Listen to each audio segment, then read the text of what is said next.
Just when I thought I could move on to something not Star Wars related. But hey, this kinda looks interesting.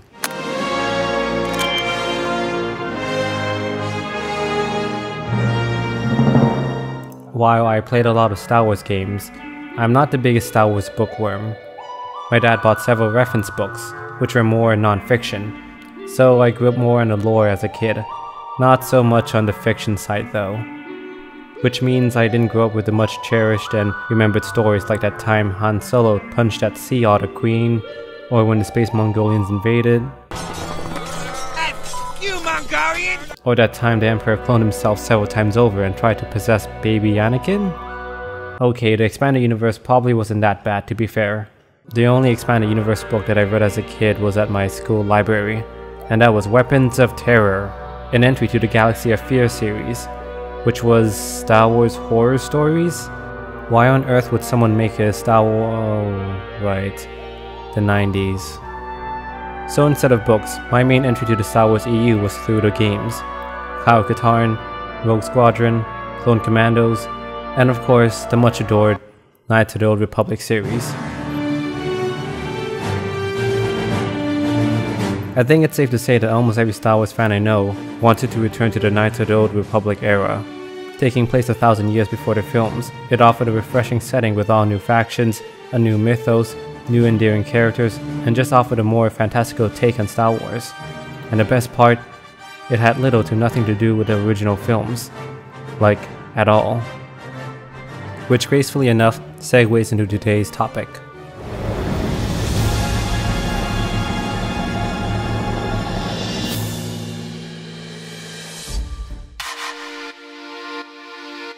At first I was concerned about this Project Luminous actually.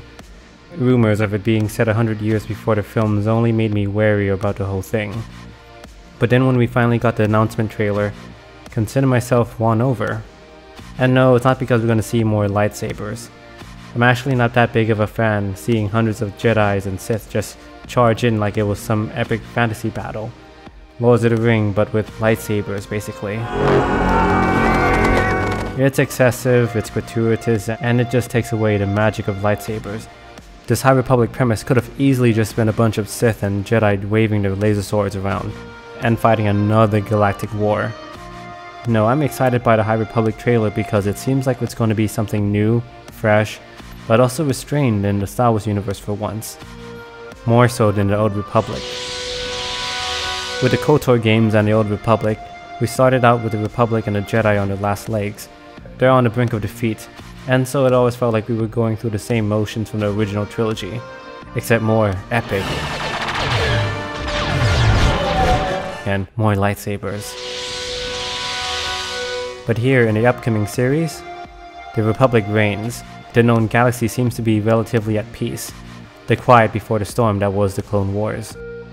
The Jedi are at their high point before they, I guess, became cold, distant, and just an arm of the corrupt Republic in the prequels. And the threats only seem to originate from the fringes. A new faction called the Niles, who are compared to Viking raiders, harassing the frontiers and borders of the Republic. So on the general surface, this looks pretty refreshing. The Jedi aren't going to be wiped out, the conflict seems to take place on the fringes of the galaxy, and the new enemies seem unique and nothing like Star Wars ever has done before.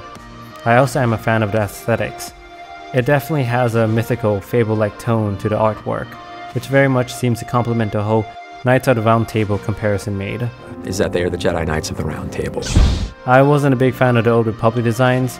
They seem to be all over the place, not really cohesive, and yeah, kinda just fan servicey, or at least more generic looking. I mean, this looks like a knockoff edgy Vader. But honestly, what is it that I'm most looking forward to, besides the freedom to explore a new setting never touched on and hopefully not focus on the Sith? It's the new enemies. No, not because they look like they just came out of a Mad Max crossover with Star Wars, but because what their name could mean. The Niles is probably derived from the word nihilism, the rejection of morals and the belief that all life is meaningless. And if the Niles live up to their names, it could mean that we finally have a faction that is both refreshing but also challenges the Jedi worldview. Instead of just generic good versus evil that we had between the Jedi and the Sith, where it's liberty versus tyranny, we might have something completely different on our hands this time. The Jedi fundamentally should, emphasis on should, be all about a live, let live philosophy, guiding people to determine their own destiny, while the Sith should be about strongmen and the use of intimidation and violence to lead people and establish order. Sadly, the films have always been vague, and what we can gather from the films is that the Jedi believe in liberal ideals and maintaining liberal institutions, while the Sith are all about authoritarianism just because evil?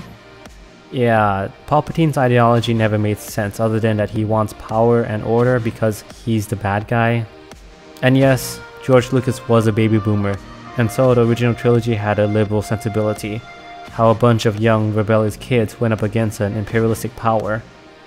Yes everyone, Star Wars is political. Abandon ship! Abandon ship! But with the High Republic, it's probably not going to be about liberty versus tyranny, but rather life versus death. The Jedi possibly believing in self-sacrifice and the good of sentient beings, protecting and guiding them to the betterment of the galaxy, while the Nihils believe everything is meaningless and the only goal in their short existence is survival or to destroy. I think we'll see the Nihils push the Jedi to the limits, seeing the Nihils devastate remote colonies, maybe hold civilian and Jedi hostages, only to execute them in front of the Jedi, could break some of them. No! Maybe not suddenly turn a Jedi into Kool-Aid drinking Sith, just because of one bad day and plot convenience. I will teach you the ways of the dark side. But I definitely could see the Nihil's brutal tactics lead to a schism in the Jedi Order, where there are those who caution restraint and a measured response, while others who witness the brutality of the Nihils up close could be demanding retribution in response. Now that moral conflict, I think would be much more interesting than a bunch of power-hungry, corrupted Jedi who now want to take over the galaxy because evil and power, I guess? We could see some interesting issues pop up, like how the colonists, inhabitants, and even those who joined the Nihils felt left to fend for themselves in the harsh conditions, while the Jedi and core Republic worlds are living in peaceful, privileged lives the closer you get to Coruscant. Another interesting aspect is that the masks seem to reflect their nihilistic views, cold, inhuman, impersonal qualities. You can't read their expressions or their emotions. Again, in direct opposition to the humanist beliefs of the Jedi. Yes, there will probably be some lore reason, like the totally tactical advantage the Stormtroopers' helmets offered, like the mask giving the Nihils an edge in combat or survivability, or maybe just add a +3 to intimidation. Lastly, talks about the new setting being treated as the Wild West of Star Wars makes me hope that they tackle the not so pretty realities of colonizing lands that have already been inhabited by natives. You know, history. Maybe the Nihils aren't just former colonizers gone rogue, but also includes natives who are being pacified by the Republic for land and resources. I just hope that the Nihils aren't just a generic evil band of space Vikings who want to pillage and raid because death and destruction is fun. Like, there should be a reason why their society and culture is structured around pillaging and why they're called the Nihils. And please, oh please, don't have some plot twist where we find out that the Sith have secretly been behind it all in the first place.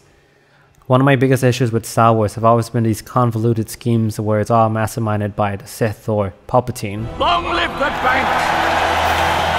You can maybe have some Sith subplot in the background, either unrelated or tangentially related, but the Nihils should definitely have their own agency, their own needs and wants, rather than, oh, they've just been controlled by the Sith all along. Now there may be some lore reasons why the Jedi fear the Nihils. It sounds like they have the ability to disrupt hyperspace travel, and yeah, that's a threat and all, but I really hope we delve into the moral conflict and dilemmas the Jedi will be facing, given that they believe in preserving life, while the Nihils believe in the exact opposite. Having said all that, I think the High Republic has the potential of being a great setting to explore the Jedis and their moral codes when they're going up against a foe that is antithetical to their core beliefs.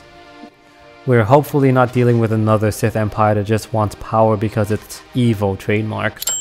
It's finally nice to see Star Wars do something completely different and hopefully challenges our views and present hard choices that characters will have to make in a harsh, uncharted setting just waiting to be explored.